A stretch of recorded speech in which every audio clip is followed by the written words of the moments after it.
Everyone, Zeddy here again today with a brand new video and the Demon Hunter Relics, that mystery mechanic. It's been revealed, and you may have seen leaks before. We haven't covered it, but there's a legendary that puts it all together, and it's pretty damn ridiculous. So you'll want to check that out as well. We have a new Paladin card to go over. There's a lot of cards to talk about, and we're gonna have 2 more reviews later today, by the way. There's a big card dump for Arena very late tonight, and there'll be a couple more reveals throughout the afternoon. So 3 review videos. Stay tuned, and I want to thank you guys. We have hit 54,000 subscribers, so thank you for that. I am now giving away 3 mega bundles, 2 regular pre-orders, and the way you enter is by liking and commenting on this giveaway video, subscribing to the channel, and for every 1,000 subs we hit, I am giving another mega bundle. We're up to 3. How far can it go? Keep hitting that sub button, make me go broke. And by the way, I had a little competition for another pre-order bundle of who could guess the best guess for what relics are, and Bluefoot hit it pretty much on the nose, slanted towards value things like summoning overstated minions and becoming more powerful for the more relics you play this game. We'll get into relics in a bit, but it's pretty darn accurate. So Bluefoot, I've messaged you, and if you see this, come to my Discord, all that stuff, message me. Anyways, what cards do we have? First, we have the Paladin one. Let's get it out of the way. It's not that exciting. It is a new epic spell for Paladin. 1 mana, give a Silver Hand Recruit, +3/+3. It's almost Blessing of Kings for a quarter of the cost, but it only works on a recruit. But if you're playing a recruit deck, this is pretty damn busted. You could play this hell in Quest Paladin, right? Quest Paladin, is it going to be a thing? We keep talking about it. It keeps getting more support, and well, this is a card you can play in it. It's a cheap buff. It's really good. We already saw the legendary that'll buff dudes, and hell, in Wild with Baku, this is odd cost. You could play it there. It's 1 mana +3/+3.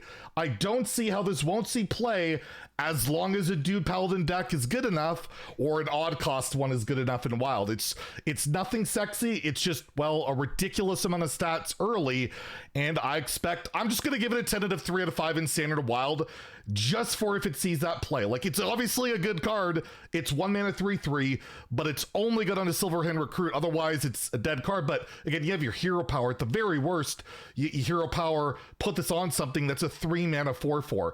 That's not even bad. So at the very least, the worst case scenario you're looking at is pretty darn good. So I'm gonna give it a 3 out of 5 Standard Wild. Until I see Dude Paladin emerge as like a real deck for the first time in a very long time, I just can't rate it too highly, even though a card on paper looks just really kind of power creeped and brute force and all of that. Anyways, Demon Hunter Relics, we got a lot to go over, so let's go over all the relics, what they do, how it works, and the legendary that goes with it. So we have Relic of Extinction, that is English, yes. There's 3 of them. There are 3 relics, and these are the only ones that work. It doesn't work with like the ancient relic from sure, I can't remember what that 5 mana legendary is. Just forget about it. It's not gonna work. So this deals 1 damage to a random enemy minion twice. Improve your future relics. So this kind of sucks, but if you play this, you played any other relic, this is improved. It'll improve to deal 2 damage, to deal 3 damage. And of course, it will stack. It'll be cast twice with the location. So it'll escalate pretty quickly. So, I mean, if you're going to be playing Relic Demon Hunter, you have to play all the relics. And this is kind of a weird, like a really kind of annoying thing. I might make a video on this in the near future about these pre-designed decks. Like, you can't really slot this into any other deck other than a Relic deck, or it has to run the Relic package, I guess. But it's only like a 4 or 5 card package, so maybe that's okay. But it is one thing, we're seeing a lot of like really forced archetypes that aren't super flexible, and this is another one of them for the most part. But yeah, it's good, I think. The first proc sucks, but once you get to deal 2 to random enemy mini twice, it's basically like that the Fel Blast thing, the 2. It does like 2 each time. That one could go face, but again, it'll scale well. I think the relics are going to be good. I think this whole package is the same. Once you see the legendary, you'll get why. Yeah, I am going to give this, I think I'll give it a 3 out of 5. 3 out of 5 in standard. Wild, probably not going to work. 2 out of 5 there, but again, yeah, this seems pretty good, and it's a good little AoE. Then we have the Relic of Phantasms, another relic, 3 mana. This one's a bit more expensive, so you see that could be different cost. Summon 2 1/1 spirits, improve your future relics. So it'll start off as a 3 mana 2/2. That's terrible. It upgrades and it's 2/2s, then 3/3. So basically, after the first upgrade, you're getting a 3 mana 4/4. That's fine, and then it gets really good after that. So you play this on the location, you're getting 2 1/1s and 2 2/2s. That's pretty good, and it's just board presence and solid little token generation. Again, I think the relics will see play, and I think this is a decent one. It's not the best one. The best one's next, so I'm going to give it a 3 out of 5 in standard, 2 out of 5 in wild, again, because again, this is just going to scale up and get a little bit out of control, and again, you'll see the payoff. We're getting there.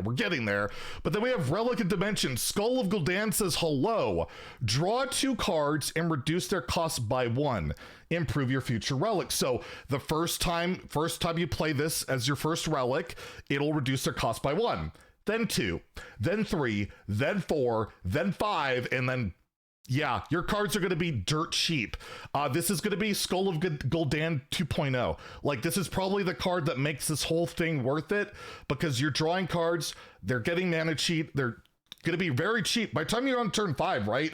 You've already played other relics, they're already been approved, right? It's going to scale ridiculously quick, and those cards are going to be cheap, and you might cycle into more relics, you might cycle into this. This one, to me, is the real strong one. I'm going to give it 4 out of 5 in standard. I gave the other ones 2 out of 5 in wild. I guess I gotta give them all 2 out of 5 in wild. It's so hard to evaluate Demon Hunter stuff, because Demon Hunter stuff just always sucks in wild outside of like day 1 odd Demon Hunter. It's very rare Demon Hunter sees play in wild these days, but I'm gonna go 2 across the board for all these for wild, just because I until I see Demon Hunter really pop out. And well, the legendary will go into it right now. This is 8 mana. It's 8 mana. Artificer Zemox, I'm sure I'm butchering it, but it is an 8 mana. 8/8 legendary minion, battle cry, discover and cast relic. So you get to pick whichever one it is, right? You'll get to pick it, and they'll be upgraded. It's not like it's the base version. However, this is the crazy part. Infuse 5, which isn't that hard when one of your relics just generates board tokens pretty willy-nilly, and you can play other cards. Cast all 3 instead. The order of which they're cast is random, but you will draw a bunch of cards, you'll deal a bunch of AoE to enemies, and you'll get a bunch of dudes on the board. And if you've cheated out Brand, which is a good chance you could do with like the draw spell, you can Brand and then cast 6 of them if this is infused. Yeah, this card is going to make it worth running this package, because the draw is good, the board presence good, AoE is good. It's kind of, I think it's all around solid, and it doesn't take up your entire deck, right? You can build around it. There might be multiple variations, like a Fel version, an aggro version, a mid-range version, who knows? But this card to me is like, yeah, what puts it over the top. I'm gonna give it a 4 out of 5 in standard, 2 out of 5 in wild. I know I already said that a billion times, but yes, 4 out of 5 in standard. This card to me makes relics pretty insane, and I would love to know what you guys think. I think it's the real deal. I think relics will be a powerhouse this expansion, and yeah, let me know what you guys think. And again, we'll have 2 more reviews later today. Stay tuned. We're gonna be putting videos up all day long today. If you enjoyed the video, please like and subscribe. Have a great day, and stay salty, my friends.